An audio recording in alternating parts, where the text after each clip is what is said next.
is The Herd. Wherever you may be and however you may be listening, we are live hour 2 in Los Angeles on iHeartRadio, Fox Sports Radio, and FS1. Joy Taylor is joining me as always.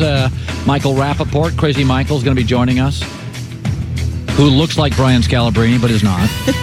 Cannot play basketball like Brian Scalabrine. Mark Dominic, my friend, used to be the Tampa Bay Buccaneer general manager.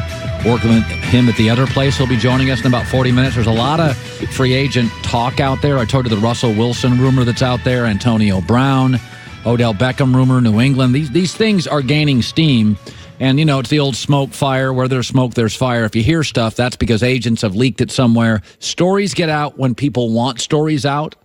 That's why I've always said, you know, when you JFK, they make movies about it. If there was a secret, nobody would have been able to keep the secret on that thing. Well, apparently, if an agent wants a story out, just pass it on over to your Colin Cowherd here. I DM'd one friend. That's still keeping a secret. I told a friend, don't tell anybody. I am human. You dangle a cheeseburger in front of me, I'll take a bite of it.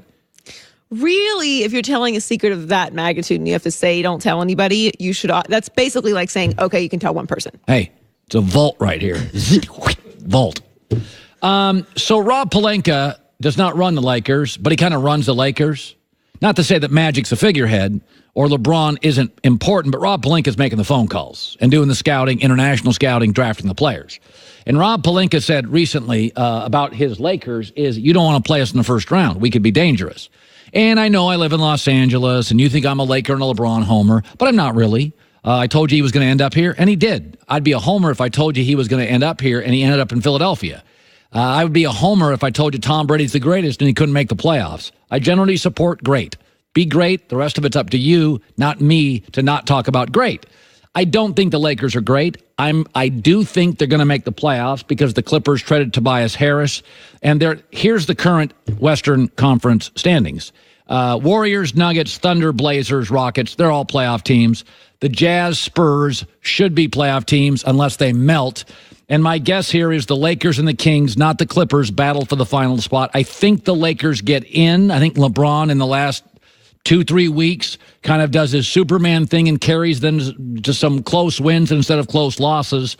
But I do think Sacramento's a worthy adversary down the stretch because Sacramento's fun to watch, young, going to be fantastic in the next 4 or 5 years. But I think they get in.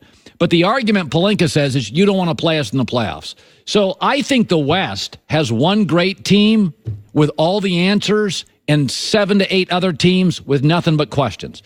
If the Western Conference playoffs started today, I would do the East, but the East is jumbled and will not look anything like it looks today. I think the Western Conference playoffs, as they're constituted today, will look very similar to this.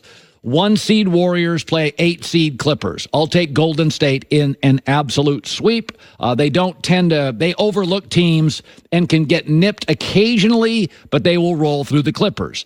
Then I think the 4-seed Blazers play the 5-seed Rockets, and I'll take Houston. They are weaker defensively than last year, but this is a star league. Portland last year got swept by a star, Anthony Davis. I think James Harden and the Rockets win.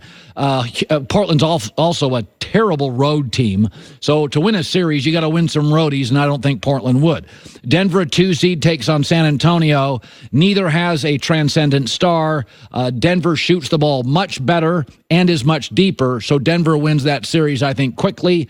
And then Oklahoma City and the Jazz. I'll take the Thunder. The Jazz just don't shoot well enough. Now, they do have Rudy Gobert, which is problematic for Russell Westbrook. He'll drive the basket and not be able to finish at the rim, so it'll be up to Paul George to carry him, but I think he will, and I think the Thunder prevail. Then it would be the 1-seed Warriors against the 5-seed Rockets. I think it's an interesting series, but I don't think Houston's good enough defensively to win.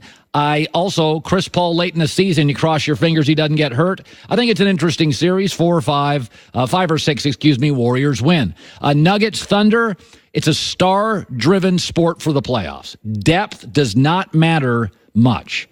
Now, Denver's depth will beat San Antonio's depth, but I think the Thunder would beat Denver. You've got 2 stars, they'll get the calls, and I think Paul George right now is the league MVP with Giannis.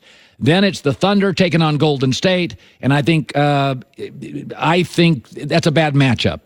I think you can put Draymond on Paul George, knock down his field goal percentage, and then the ever-relentless Westbrook shoots his way to infamy, and I think that's a pretty ugly, fast series. Not a sweep, but maybe one win, and the Warriors win it. But let's now look at the teams outside of Golden State. We know if the Lakers get in, it's probably an 8 seed, and they will get completely rolled by Golden State. But if they got hot and finished and a 7 seed. And by the way, these teams at the bottom of the West are jumbled up. They could go from an 8 to a 6 very quickly. Let's look at all the teams they would face. LeBron against Denver. Well, Denver's never been here before. The best player on the floor easily is LeBron. And depth doesn't matter when you get to the second and third rounds of play. It doesn't really matter in the playoffs, to be honest with you. Everybody tightens up their rotation. I'd take the Lakers to beat Denver close. I would. Oklahoma City, again, LeBron's the best player on the floor. Westbrook has a history of going Westbrook, shooting too much. Right now, Westbrook's the perfect teammate. I have a history the last 2 years. He goes off the rails. He did last year. I could see it happening again. Portland, again. They got swept last year when they faced a team that had a superstar, Anthony Davis. Houston. James Harden, very James Harden dependent in the half court.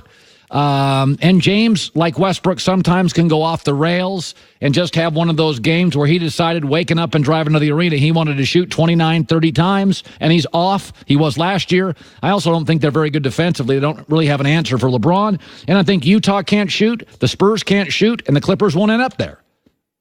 So I do think if they got in, LeBron would put on the Superman cape. We all acknowledge that LeBron doesn't give you the 42 minutes of effort he used to. He plays sporadically. He plays in spurts. And we also know that in January, February, LeBron always downshifts. I do think if the Lakers can sneak in. Now, Vegas doesn't think they will because they have 25 less, 17 against playoff teams. And of the 8 non-playoff teams they face, 6 are on the road. I just have a hunch LeBron puts on the cape and gets them in. But I do think outside of Golden State, all it takes is for the Jazz and the Spurs to go into get mired in little slumps here, which is very possible. Neither can really shoot. They don't have shooters on the roster. You can end up in a 4-game losing streak really quickly if you don't have somebody to save you on a nightly basis shooting. And I think the Lakers could make it uncomfortable for everybody except Golden State. I want to shift to this. I saw this story. There was a narrative last year. You remember that when Philadelphia